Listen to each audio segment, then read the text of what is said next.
Nous voilà à la tombe à la fille, au milieu de la forêt de Théiers.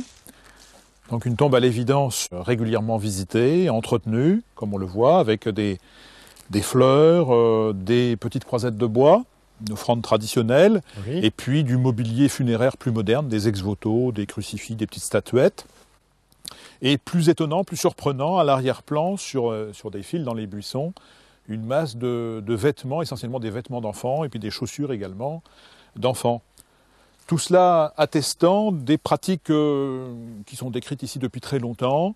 On amenait les enfants traditionnellement pour les faire marcher autour de cette tombe, pour les guérir des maladies, pour mettre le pied dans un trou qui se trouvait ici.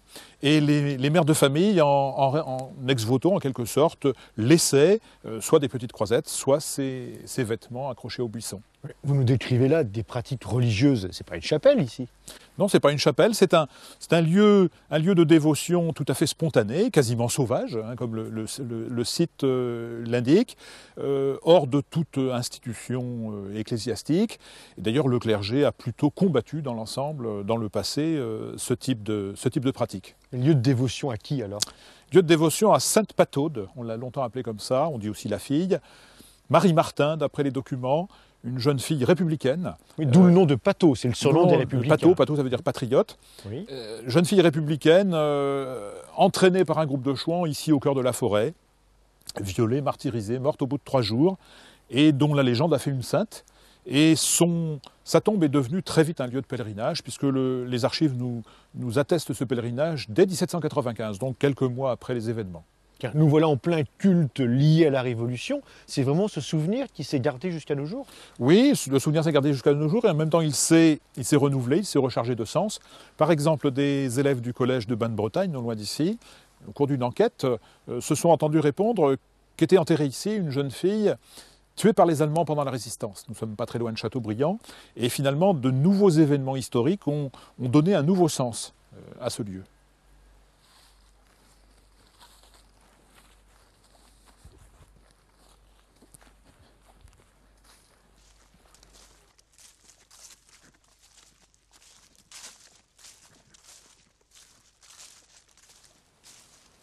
Mais finalement, alors, des lieux comme celui-ci relèvent d'une mémoire républicaine ou d'une mémoire chouane? Les deux à la fois, en fait, puisque les pèlerins à la tombe à la fille venaient des deux bords dès l'origine, Oui. et petit à petit, la signification s'est brouillée. Et par ailleurs, on connaît pratiquement une cinquantaine de sites. Une cinquantaine? Une cinquantaine en Bretagne, dans le Maine, avec des victimes tantôt républicaines, tantôt royalistes. Je pense aux Chênes à la Vierge en forêt de la Guerche, où là, c'est symétrique d'ici, une jeune fille royaliste, catholique, massacrée par des soldats bleus, mais honorée et visitée comme ici. C'est-à-dire qu'il y a en somme une symétrie entre les pratiques des deux côtés. Oui, c'est ça, il y a essentiellement un fait de violence initial, et puis petit à petit, la construction d'une mémoire collective, et c'est pour ça que j'ai proposé pour ces lieux l'expression de tombe de mémoire. Mémoire, c'est le mot-clé, c'est exactement cela que nous voulons essayer de comprendre à travers ce film.